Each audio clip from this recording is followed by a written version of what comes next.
Hello everyone, welcome back to my channel once again. तो यार आज सॉरी, पहले तो थोड़ा लेट हो गया हमारा वीडियो, है ना। पर कोई नहीं, कुछ काम आ गया था तो अब करना ही इम्पॉर्टेंट था, तो क्या कर सकते हैं। बट स्टिल हम स्टार्ट करते हैं आज का प्रॉब्लम, जो कि है वर्ड सर्च लीड कोड 79, है ना। क्वेश्चन क्या कह रहा है, हमें एक M cross N grid of characters दे रखी है, बेसिकली एक बोर्ड जैसा कुछ है, ठीक है। और एक स्ट्रिंग वर्ड दे रखी है ना। हमें रिटर्न करना है ट्रू अगर वर्ड एग्जिस्ट करती है उस पर्टिकुलर ग्रीड में ठीक है। A word can be constructed from letters of sequentially adjacent cell। तो adjacent order में हमें चेक करना पड़ेगा where adjacent cells are horizontally और vertically neighboring। अब देखो, इनने दो चीज़ बोला है कि हम कहाँ कहाँ जा सकते हैं, एक horizontal एक vertical। क्योंकि adjacent में क्या होगा ना, हम मे भी ये भी कह सकते हैं कि ये भी adjacent है, ये भी है, ये भी है, ये भी है, ये भी है ना। लेकिन इनने क्या बोला कि सिर्फ horizontal और vertical वाली जगह पर ही जा सकते हैं अपन, है ना। तो बस यही चार पॉसिबिलिटीज़ होंगे। और क्या कह रहा है, the same letter cell may not be more than one, not be use more than once. मतलब हमें एक चीज़ यहाँ पे ये पता चलती है कि जो भी पर्टिकुलर सेल को हम विजिट कर लेंगे, है ना, तो वहाँ पे हम दोबारा नहीं जाएंगे। तो एक विजिटेड जैसी चीज़ हमें रखनी पड़ेगी अपने आंसर में। ओके, यहाँ तक चीज़ें क्लियर है। अब मुझे जैसे मान के चलो, इनने एक ये दे रखा है, हमें एक बोर्ड दे रखी है ये वाली ABCE SFCS और ADE, है ना। हमें क्या वर्ड ढूंढना है इसमें, ABCCED। तो जब हम कैसे देख रहे हैं, जैसे एक ए गए, ए के पास क्या क्या ऑप्शंस हैं, एस है और बी है। देन अगेन हम देखें कि बी हमें देखना है, तो बी के पास गए, फिर बी के पास क्या ऑप्शंस हैं। तो अब देखो, यहाँ बी वापस ए पे तो नहीं जा सकता, है ना, क्योंकि वो क्या बोला था, एक सेल एक ही बार यूज़ होगा। तो बी के पास क्या पॉसिबिलिटीज़ है, एफ है और सी है ना। तो हमें सिर्फ हॉरिजॉन्टल और वर्टिकल्स में ध्यान रखना है। ओके, अब एक पल को ये वाला कंडीशन भूल जाओ। अब एक सपोज ये वाला मेरा ग्रिड है ना। मान के चलो ASE है, BACESAAC, है ना। मान के चलो ऐसा सा है। और मैं तुम्हें कहूँ कि मुझे वर्ड मेरी है ए ए ए और ए, है ना। और एक और ए मान के चलो, ठीक है।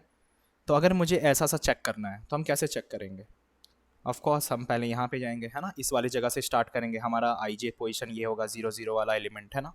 देन अगेन हम चेक करेंगे, हमारे पास नेक्स्ट ये वाला है। देन अगेन एक ये ए आएगा, देन अगेन एक ये, देन ये वाला, है ना। हमें इस तरह से इस ऑर्डर में मिल जाएगा एलिमेंट, राइट। तो अब ऑफ कोर्स हमें इसमें चेक करने के लिए सारे ऑप्शंस ट्राई करने पड़ेंगे। तो हमें DFS जैसा कुछ अप्रोच यूज़ करना पड़ेगा, है ना, डेप्थ फर्स्ट सर्च कंडीशन, कि पहले वहाँ कैरेक्टर है या नहीं। अब अगर इस वाले कंडीशन में हम देखें तो हमारा DFS कंडीशन में क्या चेक होगा, हमारा जो DFS का कंडीशन होगा वो बस ये चेक करेगा कि क्या वहाँ पे कैर ए प्रेजेंट है या नहीं, है ना। इसको बस एक ही कैरेक्टर से मतलब है।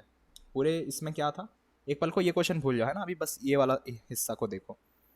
तो यहाँ पे अगर इस समय मैं तुम्हें ऐसा सा क्वेश्चन दे दूँ तो यहाँ पे क्या होगा, हम सिर्फ एक ही चीज़ चेक करेंगे कि अगर हमारे वर्ड में जो हम बना रहे हैं उसमें ए है या नहीं। बस वही चीज़ चेक करेगा। अगर ए मिल रहा है तो उसको इंक्लूड करो और आगे बढ़ो, वरना फिर कहीं इधर उधर चले जाओ, दूसरे पॉसिबिलिटीज ट्राई करो कि हाँ दूसरे रास्ते में हमें ए मिलता है या नहीं मिलता है। चलो ठीक है, यहाँ तक आई होप क्लियर होगा। तो अब सिमिलर अप्रोच में इस वाले क्वेश्चन में अगर हम देखें तो यहाँ पे क्या होगा कि पहले हमारे पास ए था, इनका वर्ड क्या था हमारे पास, ABCCED। एक सेकंड में लिख लेता हूँ इसको, है ना, ये हमारा वर्ड है। अब यहाँ पे देखो, हम जब ए पे रहेंगे तो एथ पोजीशन हमारा यहाँ पे होगा, IJth पोजीशन, है ना। अब हम जब यहाँ से मूव करेंगे तो हमारे पास दो रास्ते होंगे, एक तो B रहेगा, एक S रहेगा। अब यहाँ पे हम क्या कर रहे थे, यहाँ पे हम सिर्फ एक कंडीशन चेक कर रहे थे A को, है ना, क्योंकि सारे लेटर्स A ही थे हमारे पास। लेकिन हम यहाँ पे जब आगे मूव करेंगे तो नेक्स्ट वाले एलिमेंट पे हम चेक भी करते हुए जाएंगे कि चलो स्टार्टिंग कंडीशन तो A है, अगला क्या हमें मिल रहा है, तो B मिल रहा है। तो हम चेक करेंगे कि हाँ नेक्स्ट पॉसिबल पाथ तो ये है हमारे पास, लेकिन B कहाँ पे आ रहा है। तो जो कैरेक्टर मैच होगा तभी तो हम आगे फर्दर स्ट्रिंग को ऐड करेंगे, है ना। तो ये वाला कंडीशन हुआ तो हम B यहाँ पे आ गया हमारा। अब ये कौन सा पोजीशन है, तो I और J+1 पोजीशन है। क्लियर, ठीक है। और इधर हमारा रो वाला है, इधर हमारा I इधर से बढ़ रहा है और ये हमारा J वाला पोजीशन लेफ्ट टू राइट जा रहा है, ठीक है। तो अब अगेन हम C के लिए अगर हम देखें तो C के लिए क्या होगा, अगेन हम चेक करेंगे B से हम C कहाँ कैसे जा सकते हैं। तो B के पास पहले तो हम देखेंगे कौन कौन सी पॉसिबल पाथ है। तो एक तो हम F के पास जा सकते हैं, एक हम C के पास जा सकते हैं, है ना। तो ऑफकोर्स हमें एफ़, तो अगर हम ये वाला अप्रोच लेते हैं तो यहाँ से तो हम जा नहीं पाएंगे, मतलब हमें करेक्टर ही नहीं मिलेगा। जा तो सकते नहीं, करेक्टर हमारा एफ़ नहीं चाहिए, हमें सी चाहिए था। तो अगेन हम सी के पास गएंगे और यहाँ से यहाँ आ जाएंगे और हमारा सी का पाथ रेडी हो जाएगा, राइट। तो ये हमारा सी वाला पाथ हो गया, है ना। अगेन हमारा अगला करेक्टर क्या होगा, सी। तो अब ये वाले सी से हम कहाँ कहाँ जा सकते हैं, तो एक यहाँ जा सकते हैं और एक इधर जा सकते हैं, है ना। डायगोनल पाथ तो अलाउड नहीं है, तो हम बस इधर और इधर जा सकते हैं। पीछे क्यों नहीं जा सकते, क्योंकि बी ऑलरेडी हमारा विजिटेड है, इनने बोल रखा है एक सेल में हम एक ही बार जा सकते हैं, तो हम बी के पास वापस पीछे बैक ट्रैक नहीं कर सकते, है ना। तो जो क्योंकि वो विजिटेड है, तो विजिटेड अगर रहेगा तो हम एक विजिटेड चीज़ कंडीशन लेके चलेंगे कि हाँ यार विजिटेड है तो वहाँ दोबारा नहीं जाना हमें। तो हम सी जा सकते हैं या फिर ई के पास जा सकते हैं। हमें क्या चाहिए था, हमें सी चाहिए था, तो हम ये वाला पाथ फॉलो कर लेंगे, राइट। तो हम यहाँ पे आ जाएंगे इधर से। सिमिलरली अगेन हम सी के बाद हमें ई चाहिए था। अब ई के यहाँ पे मल्टीपल रास्ते हैं, है ना। अब देखो, हाँ इस वाले सी के पास कौन कौन से रास्ते होंगे, तो एक एस भी जा सकता है, ये भी एफ जा सकता है और ई पे जा सकता है ना। तीनों पाथ हैं इसके पास, क्योंकि ये एफ भी अभी विजिटेड नहीं है हमारे पास, और ना एस है ना ई है। तो हम यहाँ पे तीनों रास्ते में प्रेफर कर सकते हैं, लेकिन हमें साथ साथ कैरेक्टर को भी चेक करना पड़ेगा। तो आई होप अब थोड़ा अंदाज़ा लग रहा होगा कि किस तरीके से हम यहाँ पे चीज़ों को यूज़ कर रहे होंगे। अब ये तो पक्की बात है हम इसमें डी यूज़ करेंगे। अब इन जनरल हम डी को किस किस तरह लिखते हैं अपने कोड में, तो जैसे ये हमारा वॉइड डी हो गया। हम क्या क्या चाहिए, हमें एक इंट आई रहेगा, एक इंट जे रहेगा हमारे पास, है ना। और सपोज़ एक बोर्ड रहेगा और एक विजिटेड जैसी चीज़ रहेगी, है ना। अभी तक हमें इतना पता है कि इतनी चीज़ें इसमें रहेगी, ठीक है। अब मान के चलो, अब मुझे कंडीशंस अगर लिखने पड़े तो नॉर्मल डी में हम क्या कंडीशन डालते हैं कि अगर हमारी जो है आई जो हो वो लेस देन ज़ीरो हो, है ना, या फिर अगर आई हमारी क्रॉस कर जाए, तो ये हमारे ये कंडीशन रोकने के लिए होगी ना कि कहाँ हमारा डी रुकेगा। तो या फिर जे हमारा लेस देन ज़ीरो हो, है ना, या फिर इन फर्दर केस जे हमारा ग्रेटर देन एम हो, मतलब एम क्या है, हमारा रो है मान के जो क्रॉस कर जाए लेंथ को। तो अगर ऐसा कुछ सिनेरियो, हाँ एक और कंडीशन आएगी, अगर हमारा विजिटेड हो पहले से, तो वहाँ दोबारा हम नहीं जाएंगे। अगर ऐसे सिनेरियो आ जाते हैं तो रिटर्न कर दो हमारा फॉल्स, ठीक है। या अभी तो हम वॉइड फंक्शन बनाएं, तो अभी के लिए हम इसको सिर्फ रिटर्न करा देंगे, फॉल्स हमें लेना देना नहीं है। तो हमारा फंक्शन अभी वॉइड फंक्शन है, तो हम बस रिटर्न कराएंगे, ठीक है। ये हमारा बेस केस मतलब चेक करने वाला काम हो गया रिकर्शन के अंदर। उसके बाद हम क्या कर रहे थे, अगर ऐसा कुछ नहीं है, फॉल्स नहीं होता है, तो जहाँ पे भी हम जाएंगे तो विजिटेड आई जे को पहले तो ट्रू मार्क करो तुम, है ना, कि हम वो सेल पे ट्रैवल कर चुके हैं, अब अगले पे जाना है, वापस वहाँ नहीं जाने वाले, वो ऑलरेडी ट्रू होगा। अगर वहाँ पे अगर दोबारा पहुँचते हैं तो यहाँ पे विजिटेड हम ऑलरेडी मार्क करके रखें कि अगर आई जे वहाँ पे विजिटेड आया तो हम फॉल्स कर देंगे या फिर सिंपली रिटर्न कर जाएंगे, ठीक है। उसके बाद हम क्या करेंगे, जो जो पॉसिबिलिटीज़ है हमारे पास चारों रास्ते में, तो D F S I plus one J हम इसको कॉल कर देंगे।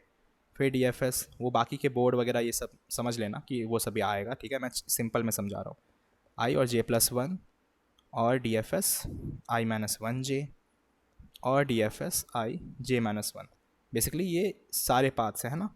जैसे सपोज़ ये सेल है तो यहाँ से हम इधर जा सकते हैं, इधर जा सकते हैं, इधर जा सकते हैं, इधर जा सकते हैं, तो यही ये चार पाथ्स हैं हमारे पास, ओके।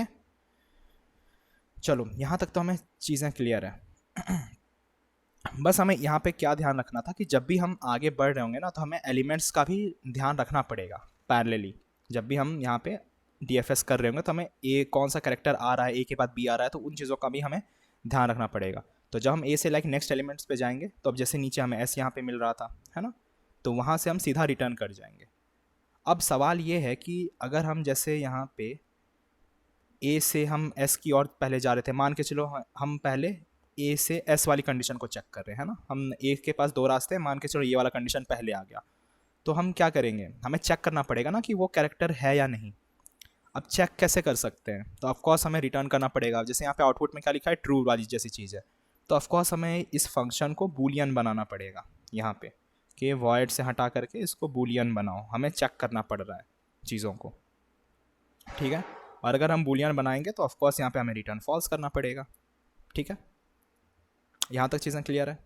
तो हमारा फंक्शन यहाँ पे बूलियन हो चुका है और हमें यहाँ पे चीज़ों को फॉल्स करनी पड़ रही है, ओके। अब फॉल्स का तो हमें कंडीशन पता हो गया है ना, कि जब ये बेस केस हिट होगा तो फॉल्स हो जाएगा, जब या तो आई हमारा क्रॉस कर जाए एलिमेंट को, या फिर उसके बाहर चल जाए, छोटा हो जाए, है ना, तो वो क्रॉस कर जाएगा, और या फिर विजिटेड हो, तो ये इन केसेस में फॉल्स हो जाएगा। तो अब सवाल ये कि ट्रू कब होगा, है ना। तो हम कब कह सकते हैं कि ये ट्रू रिटर्न करे, तो हम इनको कब कह सकते हैं ट्रू, जब हमें ये पूरा स्ट्रिंग मिल जाए, है ना। ये जो पूरी स्ट्रिंग है ABBCCD, अगर ये हमें पूरा स्ट्रिंग मिल गया तभी तो हम कहेंगे ना कि हमें हमारी पूरी स्ट्रिंग मिल चुकी है और ट्रू हो जाओ।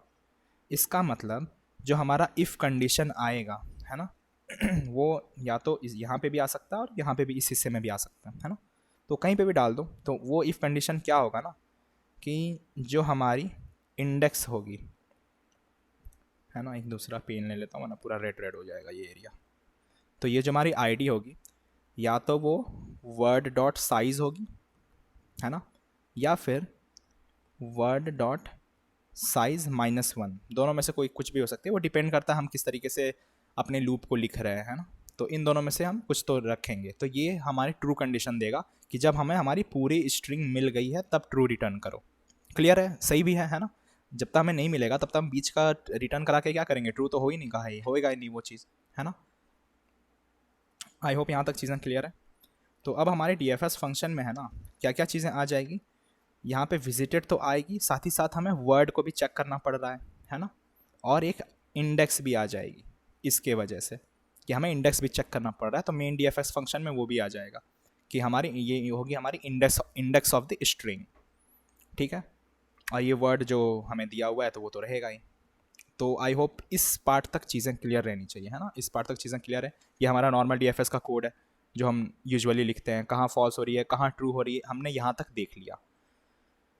चलो, तो अब हम आगे बढ़ते हैं। अब जब हम A से B की ओर जा रहे होंगे, है ना, A से B की ओर जा रहे हैं, तो क्या हो रहा है, हमारा ट्रांजिशन IJ से हम जा रहे हैं I of J+1। तो अब अगर हम देखें कि हम इसको वैलिड कब कह सकते हैं, है ना, कि कब हम कह सकते हैं वो पाथ हमारा वैलिड है, क्योंकि हमें विजिटेड भी तो मार्क करना पड़ेगा ना।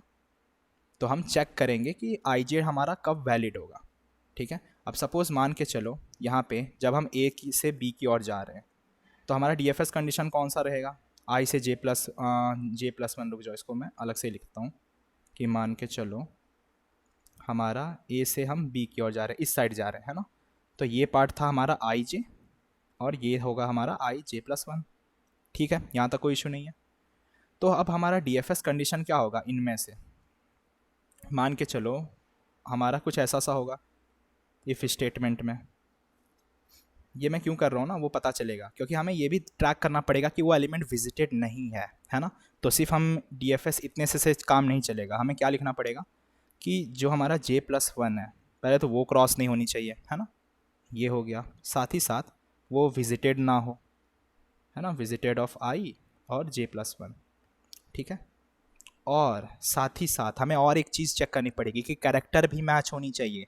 अगला एलिमेंट अगर B है तो वो भी तो चेक करना पड़ेगा ना। तो जो हमारा बोर्ड का एलिमेंट है, board of I of J, वो किससे मैच होनी चाहिए, वर्ड के इंडेक्स से, है ना। ID, हम ID नाम का इंडेक्स रखे थे यहाँ पे, अगर लूप याद हो, है ना। तो ये वाला पार्ट, राइट, ये वाला हिस्सा, तो हम इंडेक्स में ID मार्क करके रखे थे। तो हम यहाँ पे वही चेक करेंगे कि जो हमारा एलिमेंट आएगा अगला, तो वो ID होना चाहिए, मतलब वो इंडेक्स के इक्वल होना चाहिए, मतलब उस वर्ड के अगर वो पर्टिकुलर लेटर मिलेगा तभी तो हम कह सकते हैं ना कि हम सही जगह पे जा रहे हैं, सही पाथ पे जा रहे हैं, वरना वो वहीं से निकल जाएगा, है ना। तो इसमें हम क्या कर रहे हैं, firstly we are validating the index as good, है ना, and then we are going to that particular index. तो पहले हम इंडेक्स को चेक कर रहे हैं कि वो सही इंडेक्स है भी या नहीं, तभी हम फर्दर उसको आगे हम प्रोसीड करेंगे। अब एक सवाल और उठता है कि अगर हम अपने यहाँ पे देखें तो हम स्टार्ट कहाँ से करेंगे, स्टार्टिंग में हम A से स्टार्ट करेंगे, जो कि होगा स्टार्टिंग में 0 0, है ना। तो जब हमारा ये वर्ड चेक करेगा तो इंडेक्स तो 0 0 ही रह जाएगा यहाँ पे, है ना। तो हम चेक कैसे करेंगे इसको, क्योंकि उसी लूप में चलेगा ना ये भी, तो ये भी तो 0 हो गया। तो हमें यहाँ पे ID+1 करना पड़ेगा, ठीक है, वही तो हो रहा था ना J+1। तो हमें अगले वाले को चेक करना है, ठीक है, क्लियर है यहाँ तक। अब हमें यहाँ पे, तो हम यहाँ पे क्या कर रहे थे ना, इनिशियली हमारा जो DFS फंक्शन चलेगा वो कुछ ऐसा सा चलेगा, 0 0 पे चलेगा, ये हमारा बोर्ड रहेगा, ये हमारा विजिटेड रहेगा, और एक हमारा वर्ड रहेगा पर्टिकुलर और 0th, तो यहाँ से चलेगा। लेकिन जब अगला हम चेक करेंगे तो वो हमारा ID+1 पे चेक करता हुआ जाएगा। क्लियर है यहाँ तक नेक्स्ट वाले एलिमेंट को? अब देखो ध्यान से कि तो इसका मतलब जब भी हम I और J+1 के लिए पूछ रहे थे, है ना, तो हम IJ पे थे, है ना, IJ 8th पोजीशन पर थे, यहाँ पे इस पोजीशन पे हम बैठे हुए थे, ठीक है, और हमें IJ+1 पे जाना है। तो हम क्या करेंगे, अगले वाले इंडेक्स पे कंपेयर करेंगे, नॉट प्रीवियस इंडेक्स। ए पे बैठ के ए को कंपेयर थोड़ी करना है, हमें अगले वाले को कंपेयर करना है, राइट। तो हम अगले वाले बी को कंपेयर करेंगे कि क्या वो हमारी स्ट्रिंग में है या नहीं, राइट। क्लियर है यहाँ तक? उसके बाद जब ये काम हमारा हो जाएगा, उसके साथ ही साथ हमें इसमें एक और अगले के लिए कॉल भी करना पड़ेगा, है ना। तो हमारे एक एंड कंडीशन और जुड़ेगा इसी इफ स्टेटमेंट के साथ। वो क्या करेगा ना, कॉल करेगा किसको किसको, आई को कॉल कर देगा और फर्दर J+1। तो जो हमारा ये वाला इंडेक्स है इसे ही हम फर्दर और आगे कॉल करेंगे कि अब इस पोजीशन से तुम अगले के लिए निकालो, है ना, बी से तुमको सी पे भी तो चेक करना पड़ेगा। तो वही सेम चीज़ है कि आई से J+1 के लिए जाओ और देन वही यहाँ पे बोर्ड विजिटेड और जो भी चीज़ें थी और यहाँ पे ID+1, है ना। तो ये फर्दर आगे और कॉल करता हुआ जाएगा। और ये जो इफ़ स्टेटमेंट मैंने लिखा है ना, तो ये तो सिर्फ एक के लिए मैंने लिखा, ये आपके हर एक DFS के लिए हमें लिखना पड़ेगा। तो ये मैंने शॉर्ट में लिखा था, लेकिन ये जो हमें देखो सबके लिए इंडेक्स है, यहाँ पे I और J+1 इंडेक्स हमने यूज़ किया है ना। ये मैंने बस एक केस लिया समझाने के लिए कि हमें किस तरीके से उस पूरे इफ़ स्टेटमेंट्स को लिखना है और क्यों लिखना है, क्योंकि हमें ये भी चेक करना पड़ेगा कि वो वर्ड कैरेक्टर है या नहीं, वो नॉट विजिटेड हो, ऊपर से वो रेंज में हो, है ना। तो हमें तीनों कंडीशन को चेक करते हुए चलना पड़ेगा। तो इसीलिए ये जो 4 केसेस हमें दिख रहे हैं, तो इन सब के लिए हमें वो लिखना पड़ेगा। तो यहाँ तक चीज़ें क्लियर है आई होप। तो इस पार्ट में अभी तक कोई डाउट नहीं होनी चाहिए, है ना। तो ये हमारा अभी तक अप्रॉक्स आई कैन से 80% काम हो चुका है ना। अब आते हैं, चलो एक कुछ और एग्जांपल देखते हैं। सपोज ये वाला एग्जांपल है ना, ABC। एक मैं इसको दोबारा से लिख लेता हूँ, तो हम और टेस्ट केसेस को देखेंगे। सपोज मान के चलो ये हमारा है ABCE SF CS और ADE और E, है ना। सपोज ऐसा सा केस है। अब हम पहले क्या कर रहे थे, अब तुम ध्यान से देखो कि हम कहाँ से अपने DFS को चला रहे थे, इस वाले जगह से चलाते हैं, है ना। स्टार्टिंग पोजीशन हमारा यही था, ए वाले पोजीशन से। लेकिन अब हम अगर यहाँ देखते हैं तो कहीं पे भी अगर हम एलिमेंट देखें तो हमें इनको वर्ड SEE दे रखा है। तो अगर हम ए से कंपेयर करना चाहेंगे तो ए पे ये तो पहले ही ख़त्म हो जाएगा, स्टार्ट ही नहीं हो पाएगा, है ना। ये तो कभी चलेगा ही नहीं, क्योंकि पहला ही एलिमेंट एस है और पहला ही एलिमेंट यहाँ पे ए दे रखा है। तो पहले ही कंपेयर करेगा कि यार तुम्हारे पास तो एलिमेंट ही नहीं है, तो ये तो आगे बढ़ ही नहीं पाएंगे। तो यहाँ पे हमारा कोड अभी तक जो हमने लिखा है ना, ये फंस जाएगा, यहाँ पे हमें एरर दे देगा ये कोड, क्योंकि हम पहले एलिमेंट से कंपेयर करना स्टार्ट कर रहे हैं। क्लियर है? इसका मतलब हम क्या रियलाइज़ करें यहाँ पे कि हमारा जो स्टार्टिंग पॉइंट होगा वो कोई भी पॉइंट हो सकता है पूरे ग्रिड के अंदर, इस पूरे मैट्रिक्स के अंदर। वो या तो ये हो सकता है, ये हो सकता है, ये हो सकता है, कोई श्योरिटी नहीं है कि एक पर्टिकुलर पॉइंट ही हमारा स्टार्टिंग पॉइंट होगा, कोई भी हो सकता है। जैसे इनके केस में क्या हुआ, एस हमारा यहाँ पे था, ई हमारा यहाँ पे, फिर ई हमारा यहाँ पे, तो ऐसा सा कुछ हो गया। अगर हम यहाँ पे ही कंपेयर करेंगे तो ये तो पहले बोल देगा यार यहाँ पे तो ऐसी नहीं है, तुम कहाँ चेक करने आगे बढ़ गए, तो हमारा कोड यहीं पे फॉल्स हो जाएगा, राइट। तो इसका मतलब जो अब तक हम DFS का जो लाइन लिख रहे थे वो कैसा सा लाइन था, DFS हम कॉल कैसे कर रहे थे कि 0 0 बोर्ड अपना, और साथ ही साथ हमारा एक विजिटेड था, एक वर्ड था, और एक हम 0th इंडेक्स से कॉल कर रहे थे। तो ये तो हमारा गलत हो गया। इसका मतलब हमें जो कॉल करना पड़ेगा वो ऑल पॉसिबल वैलिड सेल्स, है ना। तो सारे जितने पॉसिबिलिटीज़ हैं हमें सबके लिए कॉल करना पड़ेगा। अब वो कैसे करेंगे, तो सिंपल है यार, सारे के लिए कि अब हमें IJ के फॉर्म में करना है, तो ऑफकोर्स यहाँ पे नेस्टेड लूप लगेगी। तो int I equals to 0, I less than n और I++, ये हो गया। और similarly for int J equals to 0, J less than m, J++, ठीक है। उसके बाद ये हो गया हमारा IJ का काम। अभी इसके अंदर हम क्या लिखेंगे, तो इसके अंदर हम पहले तो यहाँ पे लिख रहे होंगे हमारा जो DFS का कंडीशन है कि DFS I और J आ जाएगा यहाँ पे, रादर देन हम 0 0 लिख रहे थे, है ना। और सिमिलरली यहाँ पे बोर्ड और विजिटेड और वर्ड और 0, है ना। ठीक है यहाँ पे। क्योंकि वो जो पर्टिकुलर इंडेक्स होगी ना, इसीलिए जो पहला एलिमेंट होगा तो वहीं से स्टार्ट होंगे, इसलिए आईडी हमारा वहाँ पे जीरो, इंडेक्स हमारा इंडेक्स ऑफ स्ट्रिंग अभी तक जीरो ही होगी वहाँ पे एस ई के लिए, है ना। तो इसलिए वो एस जीरो है, तो कंफ्यूज मत होना उस पार्ट में। अब यहाँ पे हमें एक और कंडीशन चेक करनी पड़ेगी। क्या? ये तो हमने डीएफएस चला दिया, हमें ये भी तो चेक करना पड़ेगा कि वो वर्ड भी सेम होना चाहिए। अब हमने तो वो तो चेक ही नहीं किया, हमने आईजे पे चला दिया पूरे लूप को। तो हमें एक एंड कंडीशन के साथ एक और चीज़ लिखनी पड़ेगी कि जो हमारा बोर्ड आईजे होगा वो इक्वल्स टू होगा हमारा वर्ड ऑफ ज़ीरो, है ना, जो पहला एलिमेंट होगा। अगर ये मैच होगा तभी तुम, और ये दोनों कंडीशन, तभी तुम आगे बढ़ो, है ना। और अगर ये पूरा कंडीशन ट्रू हो जाता है, मतलब ये इसका मतलब क्या, ये डी एफ एस आई जे वो सबके लिए चलेगा अपना। तो अगर ये हमारा मेन कंडीशन होगा, अगर ऐसा कुछ हो जाता है तो सीधा कर दो हमारा रिटर्न ट्रू। इसका मतलब हमें हमारी स्ट्रिंग मिल जाएगी अगर ये सारे कंडीशन चलते हैं हर एक स्टेप पे, वरना ये फाइनली हमारा रिटर्न फॉल्स हो जाएगा। ठीक है, तो ये हमारा जो डी एफ एस वाला कोड था, ये पार्ट, ये हमने इधर लिख रखा है ना, ये हमारा डीएफएस का कोड है। और इस डीएफएस को भी रन करने के लिए हमें एक और ये मेन कंडीशन में चेक करना पड़ेगा कि हमारा सही पोजीशन से हम स्टार्ट कर सके। तो ये वाला जो कोड है ना, ये पोजीशनिंग का कोड है कि हमारा जहाँ से एलिमेंट स्टार्ट हो रही है ना, हम पहले वहीं से चेक करते हुए चलेंगे, क्योंकि यहाँ वहाँ जाने से हमें कोई फ़ायदा नहीं है। वरना फिर क्या होता ना, हम स्टार्टिंग पोजीशन हम 0 0 मान के चल रहे थे अभी तक, तो वो ए पे ही चेक करके ख़त्म हो जाता कि यार पहला ही कैरेक्टर मैच नहीं कर रहा, तुम आगे बढ़ने की बातें कर रहे हो, तो ये यहीं पे ख़त्म हो जाता। तो अभी तक हमारा स्टिल 90% कोड हुआ है। अब हम और आगे बढ़ते हैं, ठीक है। अब देखो अगले केस पे आते हैं, एग्जाम्पल नंबर 3। ठीक है, अब एग्जाम्पल नंबर 3 अगर देखो तो यहाँ पे क्या हो रहा है, इनने क्या बोला है कि ए बी सी बी है। ठीक है, हमें एलिमेंट, तो हम यहाँ से गए, पहले एलिमेंट ए से अगेन बी पे गए, बी से अगेन हम सी पे गए, सी के बाद कौन कौन से रास्ते हैं, एक ई है एक सी बच रहा है। तो दोनों ही रास्ते पॉसिबल नहीं है ना हमें सी चाहिए ना हमें एफ चाहिए, ई चाहिए। तो ऐसे कंडीशन पे ये फॉल्स हो गया। ओके, अब एक चीज़ देखो, मैं टेस्ट केस लेता हूँ यहाँ पे। अभी ये कोड हमारा स्टिल गलत आएगा आंसर। अब बहुतों का होगा कि यार ये कैसे हो सकता है, हमने तो सारे कंडीशन चेक कर लिया, हमने पोजीशन का भी ध्यान रख लिया, आपने जो डीएफएस बताया उसके भी अंदर का हमने सारे कंडीशन चेक कर रखे, तो अब कहाँ फंसेगा कोड। तो दिखाता हूँ मैं कहाँ फंस सकते हैं हम। ओके, सपोज एक और ऐसा मैं ले लेता हूँ। तो मान के चलो यहाँ पे हमारा ए है, ये बी सी डी ई और जी